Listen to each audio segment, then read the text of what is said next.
செல்லம் அழக்கூடாது என்று விக்ரம் குழந்தையை முத்தமிட்டு கொஞ்ச சுஜி குழந்தையை வைத்த கண் வாங்காமல் பார்த்து கொண்டிருந்தாள். குழந்தையை பார்த்தபடியே விக்ரமின் அருகில் வந்தவள், வாவ், சோ கியூட் விக்ரம், உங்களை மாதிரியே கண்ணு மூக்கு கண்ணம் என்று ஆச்சரியப்பட்டவள் விக்ரமின் தோள்களை பிடித்து கொண்டு அவனை உரசியபடியே குழந்தையின் கன்னத்தில் முத்தமிட, மதுவோ அவள் விக்ரமை அவ்வளவு உரிமையாக தொட்டு உரசி பக்கத்தில் நிற்பதை பார்த்து தன் பார்வையை தாழ்த்தி கொண்டாள். சுஜி முத்தமிட்டதும் ஏற்கனவே சினுங்கி கொண்டிருந்த குழந்தை இன்னும் சத்தமாக அழ ஆரம்பித்தது. மது ஓடி வந்து விக்ரமிடமிருந்து குழந்தையை வாங்கி கொண்டாள்.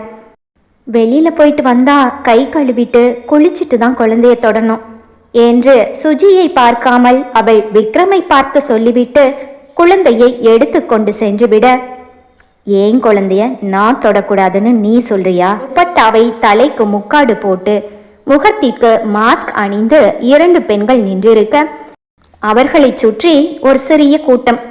மேடம் எனக்கு 1 கொடுங்க, மேடம் எனக்கு 2 கொடுங்க என்று சத்தம் கேட்க திரும்பி பார்த்தான் பரணி.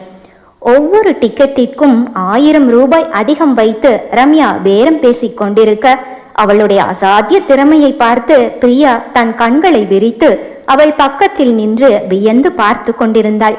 என்னடி சில மாதிரி நிக்கிற? இந்தா பணம் கரெக்டானு எண்ணி பார்த்துட்டு சொல்லு. 10 ரூபாய் 20 ரூபாய் நோட்டா கொடுத்துருக்கான், நான் டிக்கெட் கொடுக்கறேன் என்று கேஷ் கலெக்ஷன் வேலையை பிரியாவிடம் கொடுத்து விட்டு ரம்யா டிக்கெட் விற்று கொண்டிருந்தாள். எல்லா டிக்கெட்டும் விற்றுவிட்டது. கடைசியில் 3 டிக்கெட் இருக்க 2 டிக்கெட் நம்ம 2 பேருக்கும். இன்னும் இந்த ஒரே ஒரு டிக்கெட் மட்டும் வித்தா போதும். அண்ணன் கொடுத்த 2000 சேர்த்து இப்போ 10,000க்கு 12,000 கையில இருக்கு என்று அந்த ஒரு டிக்கெட்டை கையில் வைத்து ஆட்டிக்கொண்டிருந்தாள் ரம்யா. அவளை பார்த்த பரணி அவள் கண்களை பார்த்ததும் இந்த கண்ணு எங்கேயோ பார்த்த மாதிரி இருக்கே என்று யோசிக்க